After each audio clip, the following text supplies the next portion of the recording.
person, very progressive. I went to his chairperson. I requested him not to remove him from the Finance Portfolio Committee. Yeah. Now, there are things that I like with him. Now I've gone to the new chairman as well, and I made the same plea. I like people who are taking their work very seriously and analyze a lot. So umngani wami kumhlekazi uJwaha is one of such people. Wendy, Wendy, I love Wendy. Legal advisor, my lady.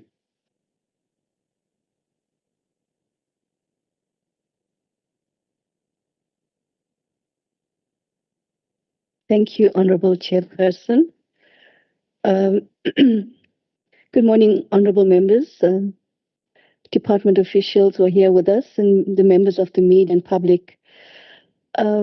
We've just had a presentation by National Treasury on the Division of Revenue Bill. I'm going to call it by an acronym, DORA, just to save time. And I'm not going to repeat what National Treasury presented to us today, but briefly, I want to take you through DORA, just to give you an idea as to what are the provisions in the bill for 2023. In terms of the background and the objects of the bill and how the bill has come before this committee, the bill was passed by the National Assembly and transmitted to the NCOP, that's your National Council of Provinces, for concurred to this committee for consideration and formulation. Section 118 of the Constitution requires that a provincial legislature facilitate public involvement in the legislative and other process of the legislature. Hence the need for this public hearing. Any public comments must be taken into consideration in the decision conferring authority on the provincial delegation to the NCOP to cast a vote either in support of DORA or to abstain from voting. DORA is enacted annually as a response to Section 2141 of the Constitution. And the Constitution requires an Act of Parliament to provide for the equitable division of national revenue between the national, provincial, and local spheres of government, the determination of each province's equitable share of the provincial share of that revenue, as well as any other allocations to provinces, local government, or municipalities from the national conditions on which those allocations may be made. DORA is required to comply with the Constitution, the Intergovernmental Fiscal Relations Act of 1997, as well as the Money Bills and Related Matters Act of 2009. DORA is therefore the outcome of extensive consultations between the different spheres of government, and it must also consider the recommendations of other institutions like the FFC and as well as committee reports. You will find that DORA is quite a bulky bill in terms of its annexures because certain reports must accompany the bill as annexures. Each year, procedurally, when the annual budget is introduced, the Minister of Finance must also introduce in the National Assembly a division of revenue bill for the financial year to which the budget relates, and that's a requirement of law. In terms of how is this bill structured, what does it look like?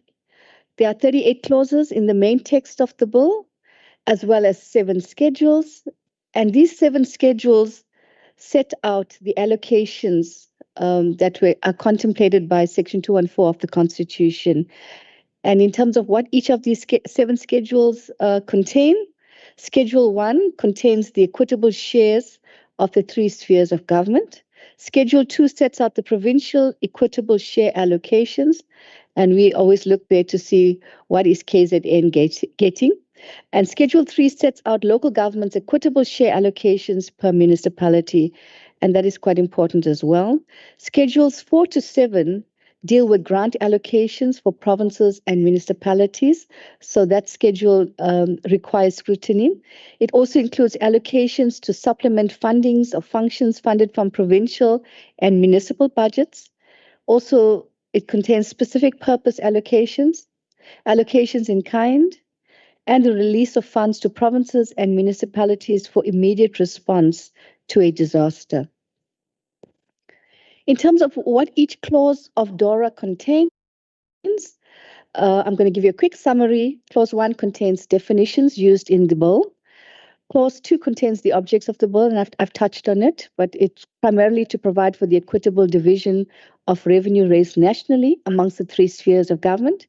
And it's also to promote predictability and certainty in respect of allocations to provinces, because it's committed in terms of law.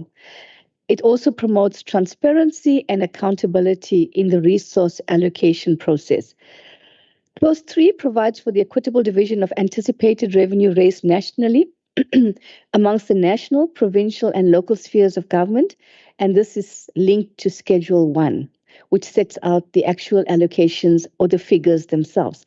Clause 4 provides for each province's equitable share, which is set out in Schedule 2, and that it must be transferred in terms of a payment schedule. Clause 5 of the bill provides for each municipality's equitable share of revenue, and this is set out in Schedule 3, and that it must be transferred on dates specified in Clause 5 in the amounts as determined in terms of the bill. Clause 6 determines what must happen if actual revenue raised falls short or is in excess of anticipated revenue for the financial year, and allows for additional conditional and unconditional allocations to be made from the excess revenue, as well as an increase of the equitable share of provinces or municipalities. Clause 7 provides for conditional allocations or an increase of conditional allocations to provinces in Part A of Schedules 4 to 7. So that is that's a clause and the schedules that we would want to pay attention to as a province. And Clause 8 provides for conditional allocations or an increase of conditional allocations to municipalities in Part B of Schedules 4 to 7. So that is of interest and bears scrutiny by municipalities themselves. Clause 9 and 10 of the bill sets out the duties of the transferring national officer in respect of Schedules 4, 5, and 6 allocations, while Clause 11 and 12 sets out the duties of a receiving officer in respect of Schedules 4, 5, and 7 allocations. Clause 13 of the bill sets out the additional duties of a receiving officer in respect of infrastructure conditional allocations to provinces. Clause 14 prescribes the duties in respect of annual financial statements and annual reports for the 2023-2024 financial year. And Clause 15 requires the publication of certain allocations and all conditional grant frameworks in the Government Gazette. Clause 17 of the bill requires that spending must only be in accordance with the purpose and subject to the conditions set out in the grants frameworks for Schedule 4 to 7 allocations, and sets out funding-related arrangements if a function partially or fully funded by a conditional grant is assigned by a province to a municipality. Now, Clause 17 and 18 provides for the withholding and stopping of allocations, and I pause here because it's quite important to note that if the funding or the allocations are not used for its intended purposes, there is provision and the power for the withholding and stopping of those allocations to the intended beneficiaries. Clause 19 provides for the reallocation of stop funds to one or more provinces or municipalities. So where a province or municipality doesn't use those funds and it's been stopped, it can be given or reallocated to another municipality or province. So we don't want to trigger the provisions of clauses 17 and 18, as well as clause 19. Clause 20 provides for the possible conversion of certain allocations in order to prevent underspending on the allocation if the affected national or provincial departments have demonstrated the capacity to implement projects. Clause 21 provides for the management of unspent conditional allocations, while clauses 22 and 23 provide for payment schedules and their amendments. Clause 24 of the bill provides for the recovery of any allocation transferred in error or fraudulently. So if that has been done, it can be recovered. Those funds can be recovered. Clause 25 of the bill provides for new allocations during a financial year and the use of funds allocated in Schedule 7. Clause 26 provides for preparations for the 24-25 and 25-26 financial years, while Clause 27 of the bill deals with transfers before the commencement of DORA for the 2024-25 financial year and what are the conditions attached to such transfers. Clause 28 of the bill sets out the duties of municipalities, while Clause 29 sets out the duties and powers of provincial treasuries.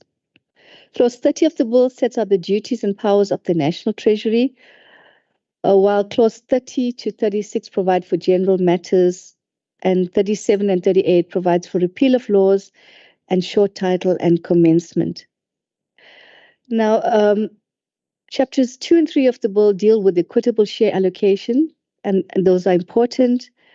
And we did mention that national revenue for the 23-24 financial year must be divided amongst the three spheres, and these are set out in column A of Schedule 1, if you are looking for the actual figures.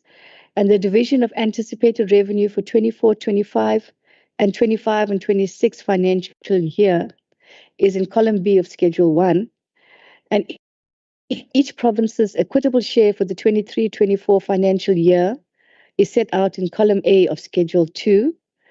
And the anticipated equitable share for provinces for the 24-25, 25-26 financial years are set out in column B of Schedule 2. I know I'm going quickly through the presentation, but the actual figures are in those schedules, and you are encouraged to take a look at them. And each municipality's equitable share for the 23-24 financial year are set out in column A of Schedule 3.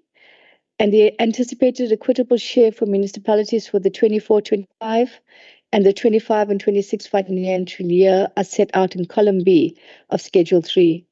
The conditional allocations to provinces for the 23-24 financial year are set out in Schedules 4, 5, 6, and 7. And you are referred to the specific schedules of the bill for the respective amounts allocated. They're quite lengthy, so we're not going to go into the schedules themselves, but you're encouraged as members of the public to please go through it. In terms of the equitable share allocation to KZN, so I'm just going to zone in on these ones because it's of interest to the province. In terms of the total allocation to KZN for the 2023 MTEF, we're looking at an amount of 142.2 billion, of which 115 billion will share component and 26 billion is in respect of conditional grants. Local government's equitable share allocations for the 2023 MTF is in 18.5 billion rands, and local government conditional grant allocations for the 2023 MTF is 18.5 billion rands. And you're once again referred to the DORA schedules for the detailed breakdown of these allocations. That brings me to the end of my presentation, and you're invited to submit written comments. I'm going to leave that slide up for a minute, and you may refer those comments no later than the 26th of April, and you can address it to Mr. Sipamandla clearly, and those details are set out in the slides. Thank you, Chair. Thank you very much, legal advisor. What you have summarized ties very, very well with the presentation that was made by our friends at the National Treasury. We know how much is KZN provincial department's equitable share is exactly those figures that you have given to us, and the same with the conditional grants. And then the same with the local government. So we're clear what we stand to benefit from these taxes that are collected at the national level, indicating that there's only 97%. The 3% must be collected provincial treasury from KwaZulu-Natal to have 100% of the total budget for the province. It is on the basis of that as the Finance Portfolio Committee yesterday presented very strongly that each department is expected to account in case its revenue collection is falling short. It's because we wanted this 3%. That's why we indicated that yesterday. So to the members of public, if there is any who would like to pose a question, but in my own system, I don't see any. Even if there is none, and the window is open for written submissions and comments, and the date as presented is the 26th of April, 2023. So we'll wait for those written submissions if there are no verbal ones as of now. And we also want to declare that we have followed the law as the legislature of KwaZulu-Natal. Last week in our website, we advertised this appeal. That's what we did last week. And we did not stop there. We have advertised it in 3 newspapers for members of the public to see it. That's why it will be easier for them to make their submissions if they so wish.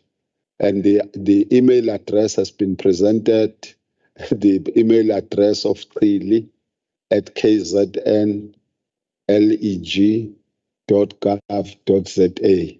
So we're inviting submissions from the members of public so that we exercise our privilege that is given in terms of Section 118 of the Constitution of the Republic. So, colleagues, I think we are clear about this one. Now we are going to come to your own matters. I would want to check as to what you are saying about this bill that was presented by the National Treasury, whether you support it or not supporting it, so that we send our own view to the National. Then we'll wait for the submission that will come from the members of the public when we'll be conferring the final mandate somewhere next week. There might be a special sitting of the legislature for that particular purpose.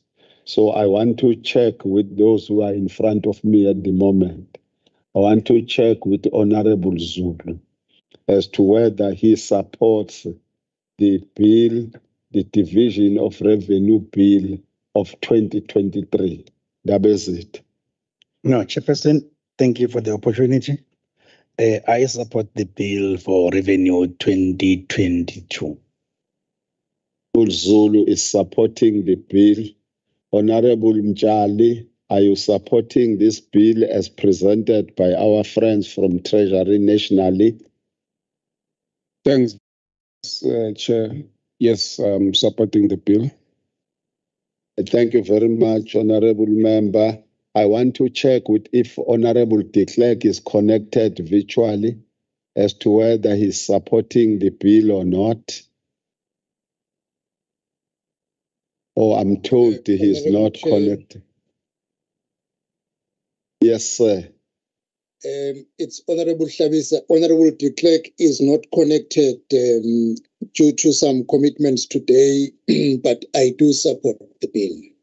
Thank you very much, Tisho Mkhulu and President.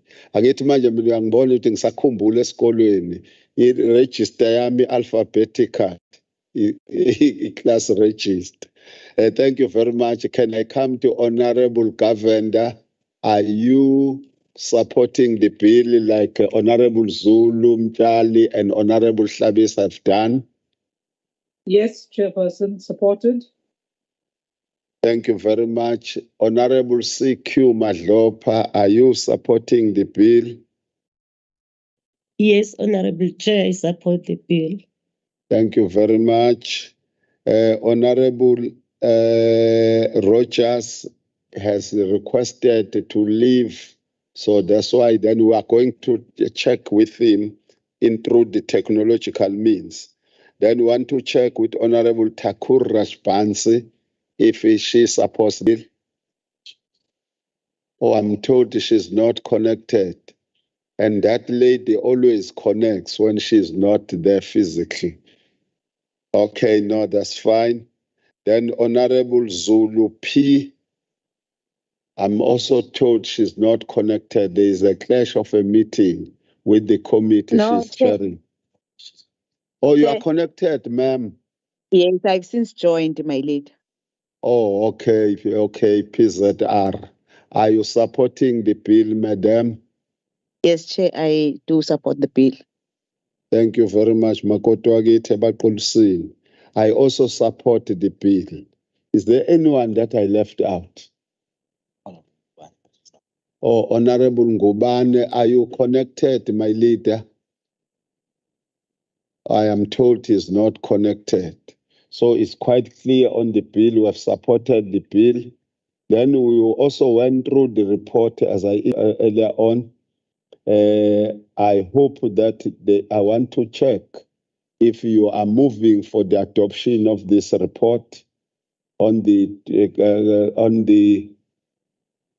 national bill, the division of revenue bill. I wanted to check both those who are physical and those who are connected. The report was circulated yesterday. I deliberately commented saying that I've gone through it because I was encouraging all of us to go through it. I see the hand of Honorable Zulu, Makeba, MA. Chairperson, no, I move for the adoption of the bill. Any second for the adoption of this report? Manchinga. Yes, Manchinga. I'm seconding, Chair. Thank you very much.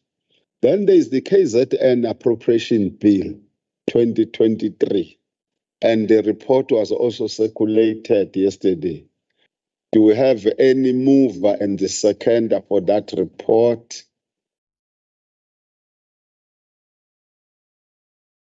Okushuthi break laba basemakhaya, those who are working virtual. Chair, we propose. Yes, Honorable CQ, followed by PZ. Yes, Honorable Chair, we want to move that we accept it. Thanks. Thank you very much, Honorable PZR Zulu, Dabezita. Siyabonga Dlangamandla. May I then second? Thank you very much. I think colleagues who have come to the end of our meeting. We would want, legal advisor, it seems as if you have one thing to say.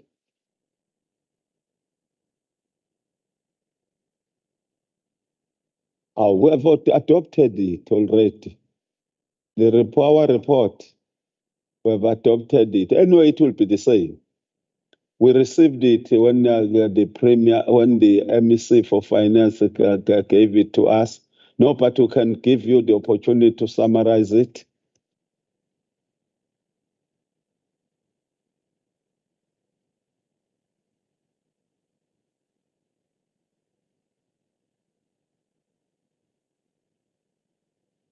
Thank you, Honorable Chairperson.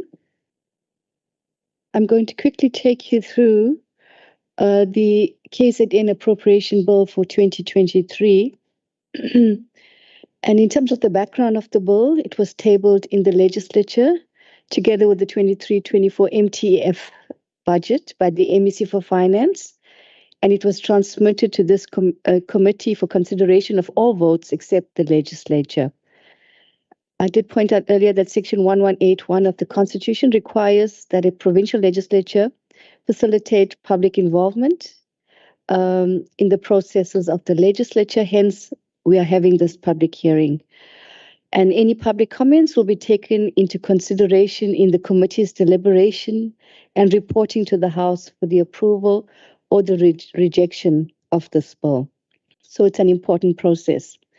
The objects of the appropriation bill is to give effect to Section 226 2 of the Constitution, which provides that money may be withdrawn from the Provincial Revenue Fund only in terms of an appropriation by a provincial act. And the objects of the bill is also to give effect to Section 26 of the Public Finance Management Act. I'll refer to it as the PFMA in short, which provides that the provincial legislature must appropriate money for each financial year for the requirements of the province. And the third object of the bill is to appropriate money from the Provincial Revenue Fund for the requirements of the province in the 2023-2024 financial year ending on the 31st of March 2024. In terms of a clause-by-clause analysis of the bill, Clause 1 provides for definitions, and Clause 2 provides for the appropriations of money from the Provincial Revenue Fund for the requirements of the province for the 2023-2024 financial year to votes and main divisions within a vote, and for the specific listed purposes, and these are set out in the schedule. The appropriated amounts are set out in the schedule on pages 6 to 12 of the bill. I'm not going to go in detail into the schedule, but I urge you to go and have a look at the appropriated amounts. Clause 2 stipulates spending conditions.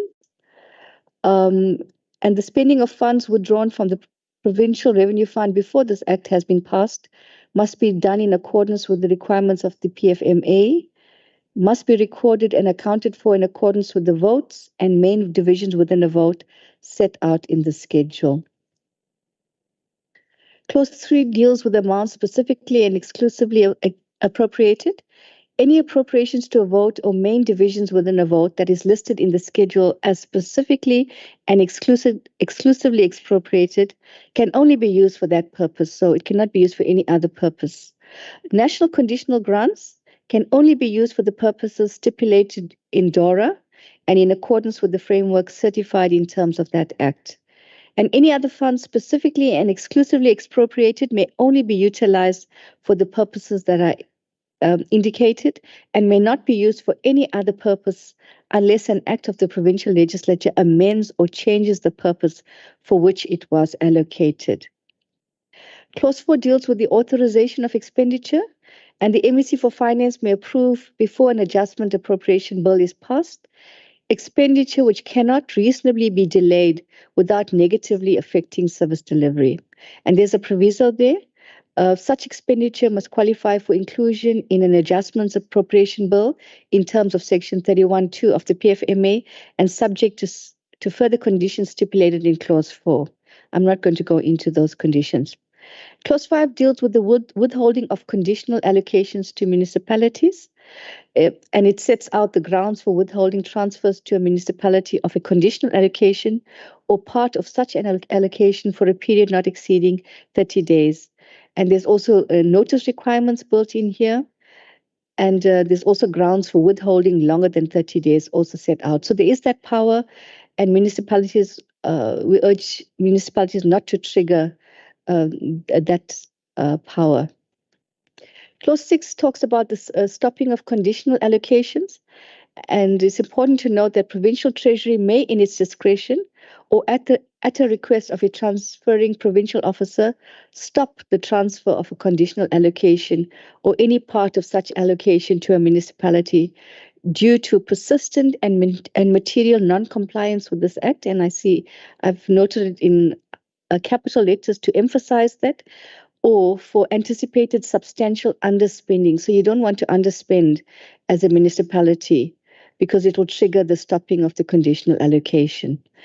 And Clause 6 sets out the process and notice requirements before stopping allocations. Clause 7 deals with the reallocation after stopping the allocation. And Provincial Treasury has the power where it stops an allocation to determine the allocation can be reallocated to one or more other municipalities. And there's a condition there as well. Such allocation must be spent in the current or next municipal financial year. And Provincial Treasury is required to give notice in the Provincial Gazette of a reallocation and notice to each affected receiving municipality. And Clause 8 deals with transfers made in error or fraudulently and how you can recover. Clause 9 deals with unspent conditional allocations. And these conditional allocations that are not spent by the municipality at the end of a financial year, it reverts to the Provincial Revenue Fund unless a rollover of the allocation is approved. And then clause 9 further deals with rollovers and offsetting. I've just set out quickly, and I'm just going to refer to you quickly to the schedule summary. We haven't looked at the detailed appropriations, but just generally the total amounts appropriated to each vote. And we're looking at a total of 145 billion rand that has been appropriated to the 14 votes. I'm not going to go into each figure, but it's on that slide. And you can take a look at that. But we're looking at OTP, we're looking at 875 million rands, and it goes down the list. That brings me to the end of my presentation on the appropriation bill for 2023. Members of the public are welcome and invited to provide comments on the bill no later than the closing date is the 21st of April 2023.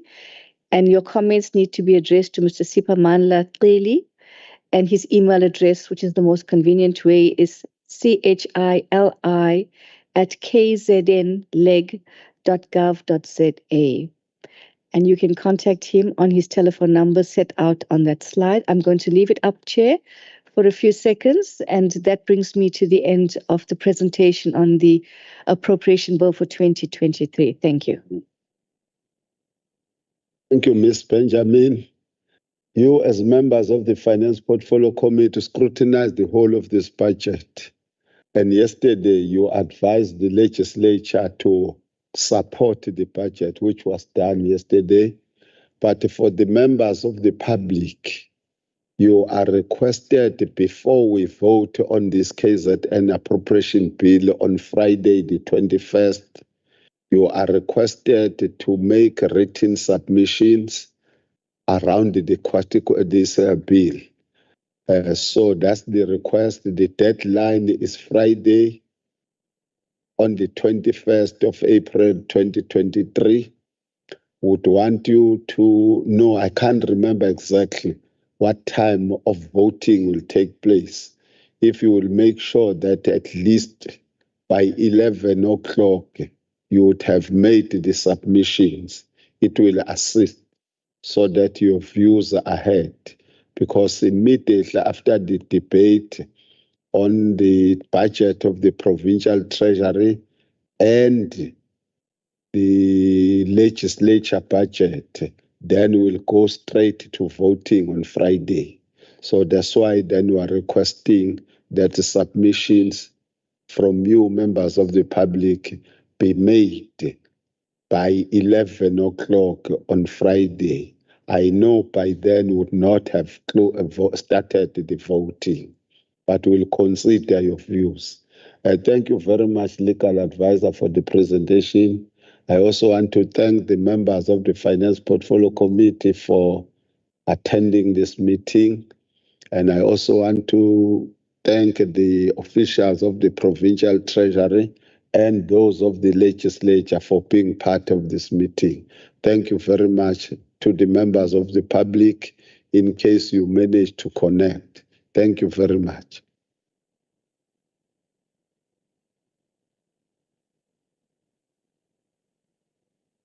Thank you, Chairperson.